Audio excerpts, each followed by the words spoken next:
নকল আয়ুষ্মান তো আসল আয়ুষ্মানের সামনেই গয়নার মাথায় আঘাত করে এবং গয়নাকে অজ্ঞান করে গয়নার গলায় ছুরি ধরে আসল আয়ুষ্মানকে হুমকি দিয়ে বলে, তুমি যদি আমাদের সামনে এগিয়ে আসো তাহলে কিন্তু এক্ষুনি গয়নাকে এখানে শেষ করে দেবো। সেই মুহূর্তে আসল আয়ুষ্মান নকল আয়ুষ্মানকে বলে, কেন তোর কি ক্ষতি করেছি আমরা, মারতে হলে আমাকে মেরে দে, গয়নার সাথে তোর কি শত্রুতা। নকল আয়ুষ্মান তখন আসল আয়ুষ্মানকে বলে, আমি কিচ্ছু শুনতে চাই না, ওই নে রশি, এক্ষুনি তোর নিজের হাত তুই নিজে বেঁধে ফেল, নয়তো আমি এক্ষুনি গয়নাকে মেরে ফেলবো। সেই মুহূর্তে আসল আয়ুষ্মান তার হাতে রশি বেঁধে নেয় এবং সেই সাথে নকল আয়ুষ্মানকে বলে, আরে আমি শুধু ডক্টরই নই, আমি কিন্তু একজন ফুটবল খেলোয়াড়ও। নকল আয়ুষ্মান তখন আসল আয়ুষ্মানকে বলে, আরে তুই কি পাগল হয়ে গেছিস। সেই মুহূর্তে আসল আয়ুষ্মান বুদ্ধি করে একটা ফুলের তরি শুট করে নকল আয়ুষ্মানের মাথায় লাগিয়ে দেয়, যার কারণে নকল আয়ুষ্মান মেঝেতে পড়ে গেলে আসল আয়ুষ্মান গয়নাকে বাঁচিয়ে নেয়। তো হ্যালো ভিউয়ার্স, কেমন আছেন সবাই, আশা করি সকলে ভালো আছে। সো ভিউয়ার্স, নিয়ে আসলাম গহনা এক গ্রামের কাহিনী নাটকের 184তম পর্বে সুন্দর একটি এক্সপ্লেনেশন। তাই ভিডিওটির মূল টপিকে ফিরে যাওয়ার আগে আপনারা যারা এখনো আমাদের চ্যানেলটিকে সাবস্ক্রাইব করেন তারা অবশ্যই গাইস নিজের ভাই মনে করে চ্যানেলটিকে সাবস্ক্রাইব করে দিবেন। সো ভিউয়ার্স, গহনা এক গ্রামের কাহিনী নাটকের 184তম পর্বের শুরুর দিকে আপনারা দেখতে পারবেন গয়না নকল আয়ুষ্মানকে বলে, ডক্টর বাবু আপনি কি আমাকে বলতে চেয়েছিলেন আপনি বলেন। সেই মুহূর্তে নকল আয়ুষ্মান গয়নাকে বলে, গয়না আমার সাথে চলো, আমি সবকিছু খুলে বলতেছি। সেই মুহূর্তে গয়না নকল আয়ুষ্মানকে আটকিয়ে বলে, ডক্টর বাবু আপনাকে একটু আগেই তো দেখলাম আপনি শুধুমাত্র একটা শর্ট গেঞ্জি পরেছিলেন, তাহলে এত দ্রুত আপনি কাপড় চেঞ্জ করলেন কিভাবে, আর তাছাড়া এত দ্রুত আপনার চোট পাওয়া জায়গাগুলো ঠিক হলো কিভাবে। সেই মুহূর্তে নকল আয়ুষ্মান তখন গয়নাকে কি বলবে কিছু বুঝতে পারছিল না। সেই মুহূর্তে আসল আয়ুষ্মানও এদিকে আসছিল, যার কারণে নকল আয়ুষ্মান এই বিষয়টি বুঝতে পেরে গহনার মাথায় আঘাত করে এবং গহনাকে অজ্ঞান করে দেয়। এরপর তো গহনার গলায় ছুরি ধরে এবং আসল আয়ুষ্মানকে হুমকি দিয়ে বলে, তুই যদি আর এক পা সামনের দিকে এগোস তাহলে কিন্তু তোর গয়নাকে এক্ষুনি মেরে দিব।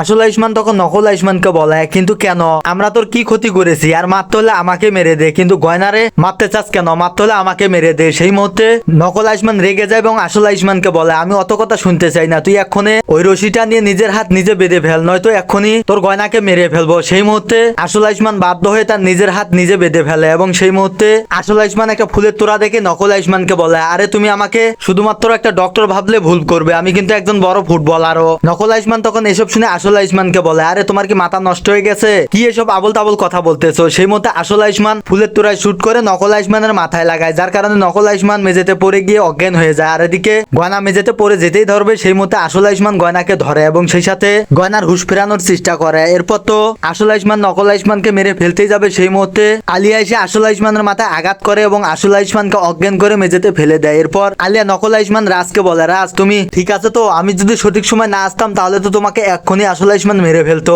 আর হ্যাঁ আমি আয়ুষ্মানকে নিয়ে আবারও আটকিয়ে রাখি এবং তুমি সেই সাথে গয়নাকে তার রুমে নিয়ে যাও, সাবধান গয়না যেন কোনোভাবে কিচ্ছু বুঝতে না পারে। এবং এর পরের দৃশ্যে আমরা দেখতে পাই আলিয়া তো আয়ুষ্মানকে নিয়ে লুকিয়ে রাখার জন্য যাচ্ছে, কিন্তু দূর থেকে আলিয়া লক্ষ্য করে দেখতে পারে কমলা মাও তার দিকে আসছে, যার কারণে আলিয়া আয়ুষ্মানকে নিয়ে লুকিয়ে পড়ে। এবং এর পরের দৃশ্যে আমরা দেখতে পাই গয়নার হুশ আসা মাত্র গয়না তো চিল্লিয়ে ওঠে এবং বলে, ডক্টর বাবু আপনি কোথায়। নকল আয়ুষ্মান তখন গয়নার সামনে এসে বলে, গয়না কি হয়েছে তোমার, তুমি কি কোনো খারাপ স্বপ্ন দেখেছো। সেই মুহূর্তে গয়না নকল আয়ুষ্মানকে বলে, ভগবানের কাছে লাখো লাখো শুক্রিয়া যে তুমি ঠিক আছো ডক্টর বাবু, আমার মনে হয়েছিল তোমার কিছু একটা হয়ে গেছে। সেই মুহূর্তে নকল আয়ুষ্মান মনে মনে ভাবে, গয়না তুমি ঠিকই ধরেছো, তোমার আয়ুষ্মানের তো কিছু হয়েই গেছে, তোমার ডক্টর বাবুর সাথে তুমি তো আর কখনো দেখা করতে পারবে না। সেই মুহূর্তে আমরা দেখতে পাই গয়না নকল আয়ুষ্মানকে বলে, ডক্টর বাবু আমার তো মাঝে মাঝে মনে হয় আপনি আমার আয়ুষ্মান না, আপনি অন্য কেউ। সেই মুহূর্তে নকল আয়ুষ্মান গয়নাকে জড়িয়ে ধরে এবং ফিসফিস করে বলে, হ্যাঁ গয়না ঠিকই বলেছো, আমি তোমার আসল আয়ুষ্মান না। সেই মুহূর্তে গয়না শুনতে পায় এবং নকল আয়ুষ্মানকে ধাক্কা দিয়ে বলে, কি বললেন আপনি। নকল আয়ুষ্মান তখন বলে, আরে গয়না আমি তো মজা করলাম তোমার সাথে,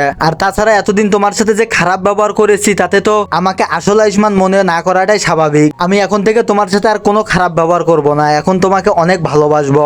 এসব বলে নকল আয়ুষ্মান ওখান থেকে চলে যায় এবং এর পরের দৃশ্যে আমরা দেখতে পাই গয়না তো গোসল করে আসলে দূর থেকে নকল আয়ুষ্মান দেখে গয়নার সামনে আসলে গয়নাকে স্পষ্ট করলে গয়না তখন বিরক্তি ফিল করে। সো ভিউয়ার্স, তাহলে আপনাদের কি মনে হয় এখন কি গয়না তাহলে নকল আয়ুষ্মানকে চিনে ফেলবে। তো এই ছিল গহনা এক গ্রামের কাহিনী নাটকের 184তম পর্বে সুন্দর একটি এক্সপ্লেনেশন। তো আপনাদের কাছে কেমন লেগেছে অবশ্যই কমেন্ট করে জানাবেন এবং পরবর্তী ভিডিওর এক্সপ্লেনেশন ভিডিওটি পেতে হলে অবশ্যই আমাদের চ্যানেলটিকে সাবস্ক্রাইব করে আমাদের সঙ্গে থাকবেন।